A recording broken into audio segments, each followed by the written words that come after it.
Patalofa le mai mo mangi ia le tātou tunu o e lo mai a o se whapoponga fo i nei o mena tutupu i Samoa nei whasalawina wa fo i lo na fo silafia.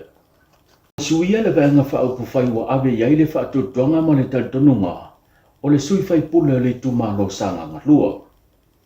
Ua maua i whaamatalanga i pe o na whaalia se tasi o matai o le awhioanga e le mana o e whai loalo na suafa le whai unga whono ina i lea le whonotanga le awhioanga o whenga na se imbai atu nei. Le tui na atu pe momoli atu lea o le lato sui.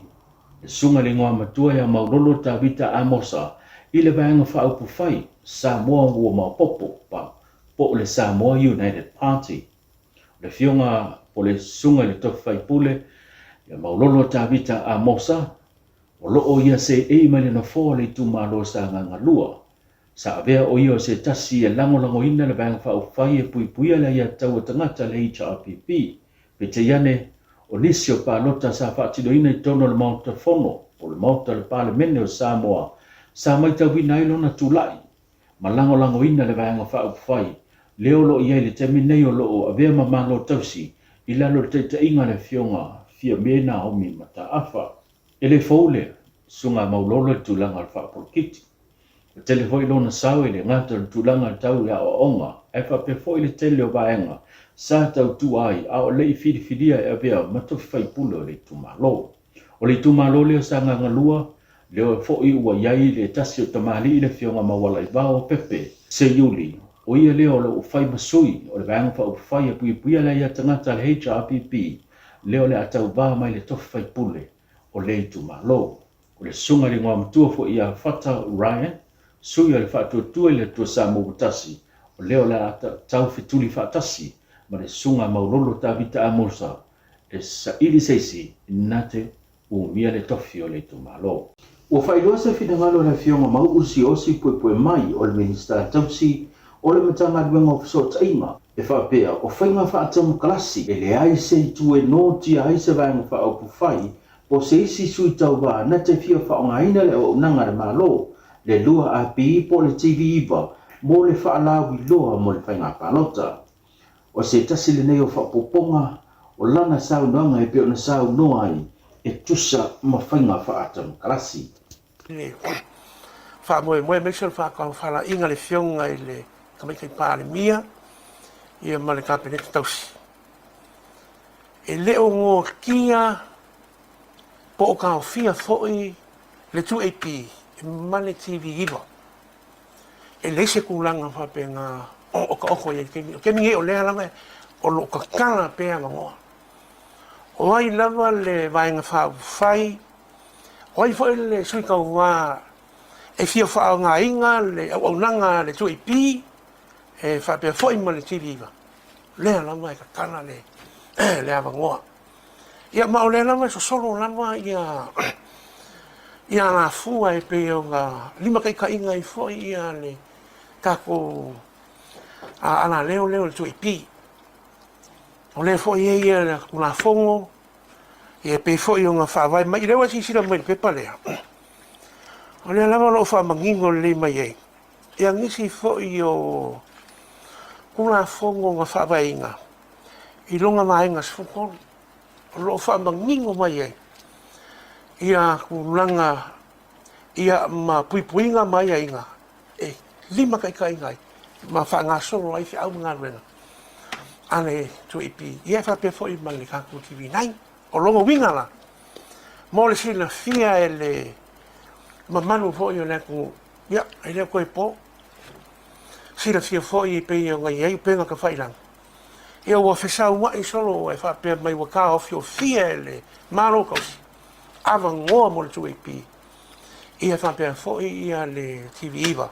Mo whasara launga. Angisi foi o gan whau whai. Ma le pumongi a leo o whai noa. O le whako whana inga lea le whio kami ki pāri mia. Ma le maro kausi. Ka kanga pēa lea mango. E silia le iwa sifuru lea whai o whanau o loo tausia i le no whanga o le to manga mo e puaponga tia. O le nei whalaputonga o loo whaatupe ina ma fesoso ni tele. I le tausia ina leo whanau o a fia i sa wanga ma puapua ngā i le ngato tutono a inga tono a fio anga whape foi nisio fale fai ngā wenga. Nei whaaptonga leo lo ta pena msao niatu e whailonga le 2 tausanga talo na whaavai mai le nei whaaptonga leo o fesosoni sili mō mawhatianga le toa telio le atunu. O se whaaptonga o telio na sao le ngate le tausia ma le waaia le lei o e ua pōpua ngā tia masawa ina ai whapia foi le whaafai le leina leo whanau ia o onga e pei ona iai sio manga i tua le no whonga.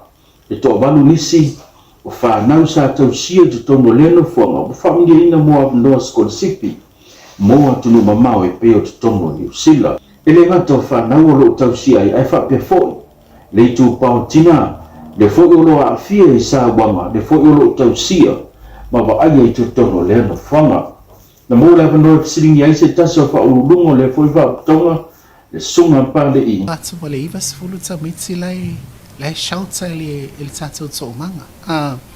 For mo nai tina ia sawaina, it's on and off. O na o lato ele umisa kai mi ngofa once seto ai la kom ka upu ia o release fo ele ko ia e o fo ele whanau e ala na umi na no whanau o no umi for your processes ale famsnonga matulanga me fa pena pa once seto ai la kom ka upu and everybody is secure back in the communities ia o release fo ai afa pia e fai atu mata upu nei whanau ai loa ele sifi ia e rimena e se i vanga nawe wa silafia le fionga presene man tatu tō manga wa sefet koe kukua kungai kua kamaiki ia wa kōria ele se hanga fo ile le tau fiofi nei whanau tonu le nganga ia ina ia toi fo i nei whanau ina ia be part of the community and be part of their families langa o whanga fo e mga umi fo e nako makua para ele mfailang koe ave kua pe afai if we know it's not safe within a family pio tulanga na nai fai tete ia e whaalango lango ai lungo fai unga whamasinonga matulango me wha pēnai toi a wina toi nei tamit Wa amatanga duenga e pe ona vaia ma fuafuaina mo le fausia leo se no whanga fau mo le ofisa po le matanga duenga o leo i le tūlanga saunga le mbulu mai fale i le motu tele sala fai. Sa whamia le neitaro sanga i nogu whaamaulia mwhatupeina i le Defense Cooperation Program mai le Pacific Maritime Security Program. O le aso neina mo mole ai e le fionga le Mpasa, le fionga ia Will Robinson, e latu i laua fionga i le malo au Sitalia, le nganga whaataitele i le malo Samoa, ma le whaatupeina le whaatinoina le Nepolo Keti, e tawala mai pokalame psosoane le Defense Cooperation Program, mo le Pacific Maritime Security Program. O le Nepolo Keti a le matanga duenga o leo whatpuipui ma le tōputainga, o se awala le leilea mo Samoa, ai mai se lava le mata i tuwino le sanga le mua o ngā sami, whaapea Samoa atoa.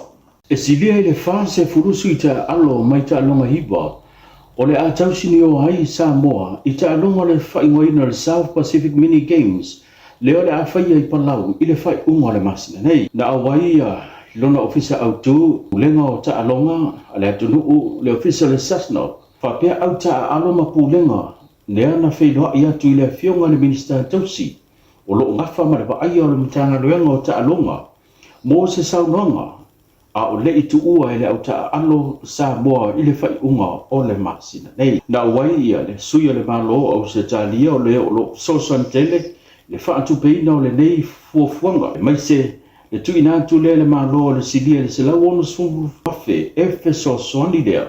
Mo le whaatinonga o pāsese, antoa e mawhale o le a whaamautua i auta alo, mo le whaamoe palau. Le saunoanga au tu na sauno iai ia le fionga laumatia manu ringo per sao, ai na tali whaitau ai, le fionga tu o pepe asiata cherry wogo, leolo avea nei, ma whaorulunga o le sexto, po le pūlenga o ta alonga le tunuu. Selected a team that is as small a number as possible, and when I say that, we've selected the best of the best. So out of everyone that's here, we have 9 sports that are participating. We have a team of 57 athletes, coaches and managers. or probably the smallest team we've taken to any Pacific Games or mini games in the history of our participation. Simply because we have really selected the best of the best, and on top of that, we have faced many challenges, financial challenges. So we believe you've got to live within your means, and at the same time, we are now, this team here before you, Honourable Minister and Your Excellency and all our guests, is on a mission to everyone to win a medal. Whether it be a bronze medal, silver medal, or gold medal, the challenge for us now is for every single athlete, not coaches, athlete to, it's a massive challenge, but I have a belief that nothing is impossible. Anything can be doable and anybody is beatable. That means that is the motto of this team. So ulunga tato programe o tutonga I pia na masani au tato whidoai tuli tau mai si fa poponga mai le fionga le lua msene soifu mi Manuia.